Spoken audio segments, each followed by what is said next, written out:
Today is 717 day that I'm here to share us to learn. I'm learning how to support your dreams, your goals, allow you to become the person that you want to become. Today I want to speak about family again. Yesterday I shared healthy activities that a family is supposed to do to really build really strong relationships. And today I want to speak about unhealthy activities that families are doing that creates stress, that creates conflicts, and all other parts is not working. So today we'll share 10 things, 10 activities that unhealthy families does. A lot of times, as I mentioned in the past, that when you have activities that encourages growth, improvement, you're able to achieve so much more because you know that the family is your support. But when activities are not helpful, that could go all other areas of our life as well. So family, the foundational things, is very, very important. So that means when we are aware of our activities and we are aware of our healthy activities, we're able to move more to healthy side.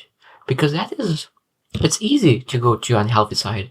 Only like people who are aware are able to choose to go to that healthy side. So let's get started. So first, unhealthy activity for a family is really excessive screen time. Excessive screen time. That means that it could be a lot of times. It could be a laptop. It could be a PC. It could be a phone. It's a tablet.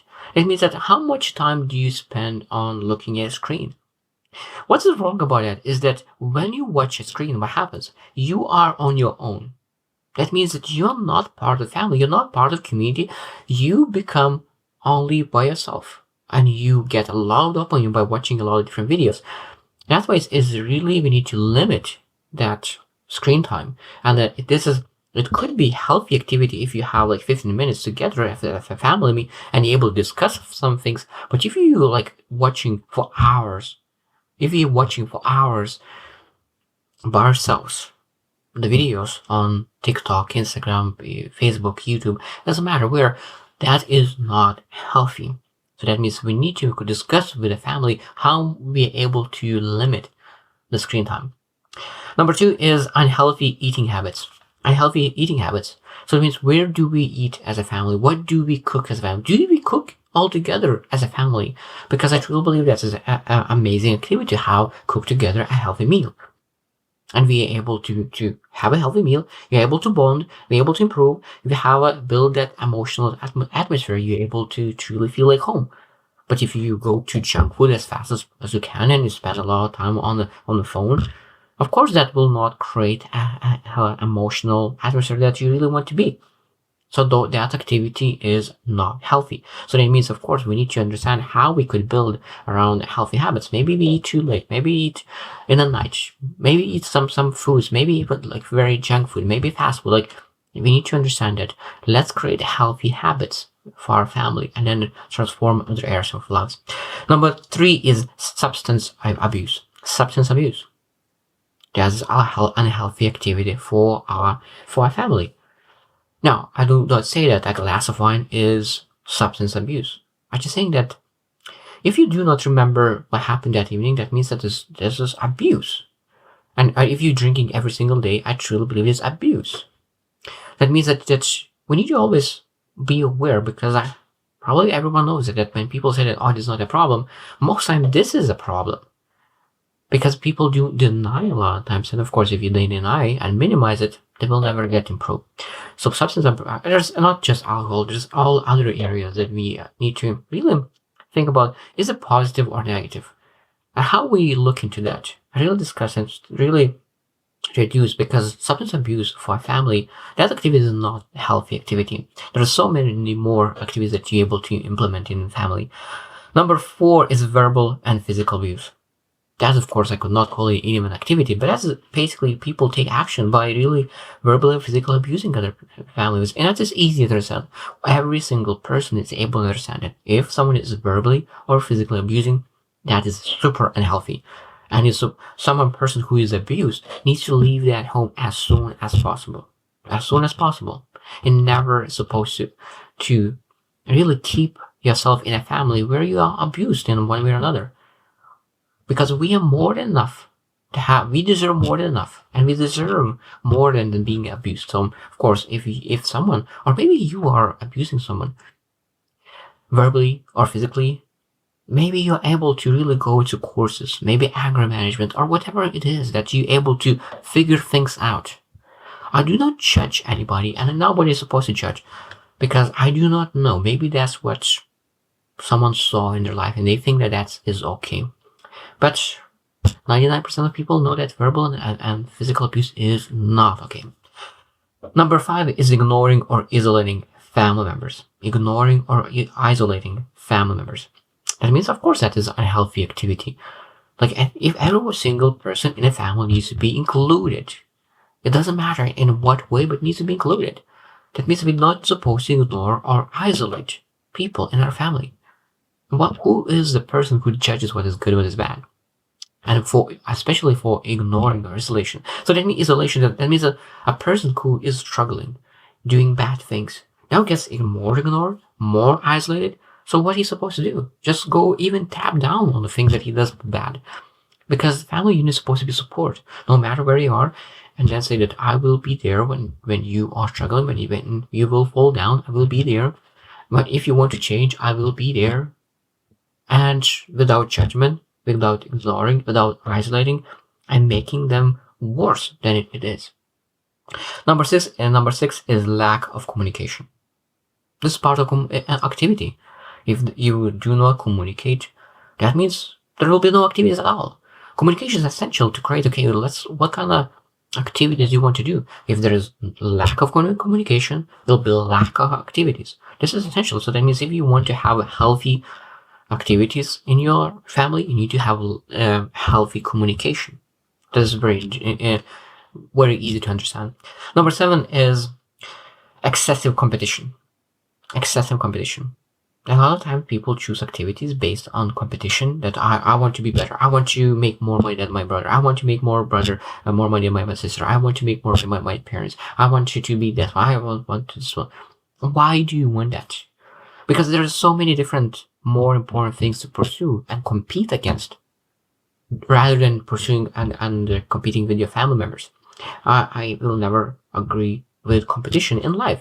Now, I understand that game nights is a beautiful way to compete with the family, and is essential to compete with the family with game nights or anything in between, with sports, but not in life in general. Everyone has different timing, different clock, and we're not supposed to compare each other in that sense, because we need to compare ourselves with ourselves yesterday and compete with that person. I know that this is what I was able to do, now I'm able to do more, and I compete because I want to see myself 10 years in the future and being able to do much more than I'm able to do now. That's for sure. Number 8 is overloading with some other activities, after school activities. For example, if you have kids and you bring them to school and you bring so many different activities, soccer, volleyball, basketball, dancing, singing, all the things that you do like every single day, multiple times, that could overload kid. It could overload things. And maybe just tap down on one thing could be much more beneficial for a kid, rather than putting into 20 things at the same time. Or 10 things, or whatever, 5 things. Like, if a person is super obsessive or passionate about one sport, like, it doesn't need that to go all the 6 or 7. I truly believe this is good to try, but it's not that they need to keep everything. I always believe that one thing they need to be very committed, consistent, to make sure that you build a skill set, to build understanding how to be persistent and how to be consistent on one thing at least. And after that is just other is additional. Now, of course, it could be for brothers, for sisters, for parents, that be able to give a lot of activities that could overload them as well. So that means we need to be very, very careful. What is the capacity? So that means that communication allows to understand what is the capacity of your kids, of your parents, of your brothers, sisters, siblings, that we do not overload with stuff. Because we have a tendency to understand that if we are able to manage something in 6 hours, that someone else will be managed in 6 hours as well. And that's a lot of times is not the case. Sometimes if you do in 6 hours, someone else will need 10 or 20 hours to do the same thing. And being aware of that, sometimes we need to give less work and allow them to catch up. Number 9 is ignoring education. Ignoring education. That's an activity what kind of activities do you do by ignoring education? It could be kids. It could be that's all like, oh, just education is not a walking natural way to forest. I have heard it saying that people do not put emphasis on education. I understand that education is different for different people, and I believe more in street education rather than school education at the moment. But still, every single person must have education if they want to really improve, get better, because knowledge is power when it's used. So when you have education, you have that power that after that you need to use to be able to get great results. Now, knowledge is power only when it's used. I always say that. But now when you have that knowledge, you have that power, now you're able to use it. If you don't have knowledge, that means that you don't have a power to use it. It means you'll not be able to really move forward. So we're not supposed to allow and found to ignore education and always maximize the impact of education, really share that how much education and growth have done for us, and really being able to discuss what we're able to improve, what we're able to grow, and where we want to improve in education, mindset, coaching, mentorship, that every single person in a family, that they have some goals, have some aspirations, have some inspirations and visions and big picture. What we're able to do, we're able to discuss, okay, what kind of education you will need, what kind of mentorship and guidance and coaching you will need to move forward to achieve that. And a lot of times just being and discuss about it will be a huge step forward. And of course, if you don't do that, it will be unhealthy. It will be very hard to achieve the goals. Number 10 is enabling destructive behavior. Enabling destructive behavior. No. That means that a lot of times people have tendency to minimize bad behaviors, to minimize the impact of bad behaviors. I have done it. I'm not any different. So I know that I looked into activities that I used to do. I used to think that it's not that bad. It's not that bad. It's just a big pack of chips eating at the same time. Now it's a very bad thing for your health. And I stopped doing that because when I really understood how bad it is, I realized that I don't want to do that to my body. I want to be a healthy, fit person, and a healthy, fit person doesn't eat a huge 300-gram chips pack on the one sitting. And of course, there's a lot of different things that people do. And it's just this destructive behavior is still very, very small. There's much more destructive behaviors that people do, but still minimize. And I guess that we need to always discuss it. Like, ask if you think, okay, how this behavior, what kind of results and impact does on my life? How this behavior does, what kind of impact does on my family member's life? And if you say that I do not know, it's always good to find some people who could potentially give you some advice or perspective on behaviors and how those behaviors give any results and what kind of results will lead to, what kind of impact will lead to. Because I really love saying that when you want to see what kind of results you'll get, imagine doing the same action for 10, 20 years. Imagine what kind of results you'll get. Because a lot of times when you think about 10 years doing the same activity, you realize that the result and impact of that activity is not very nice. Not at all. And you realize that impact, huge negative impact, then you realize that I don't want to have that impact. I don't want to live till 90 years old, 100 years old. And if I will do this destructive behavior, my 90s or 100s maybe will not be as healthy as I want to. So that means when you want to have a healthy lifestyle, of course, we want to make sure that we have as least destructive behaviors as possible, or maybe even zero. But I think that every single person have their weaknesses, have their shortcomings, have their blind spots, and everyone has some sort of bad behavior. But of course, we always need to move towards less and less destructive behaviors. So those 10 things that I mentioned today are unhealthy activities in family. There's of course more of them, but now of course when you're able to have idea there is some healthy activities in family. Now we need to work on that awareness and start reducing unhealthy and move all towards the healthy activities in a family.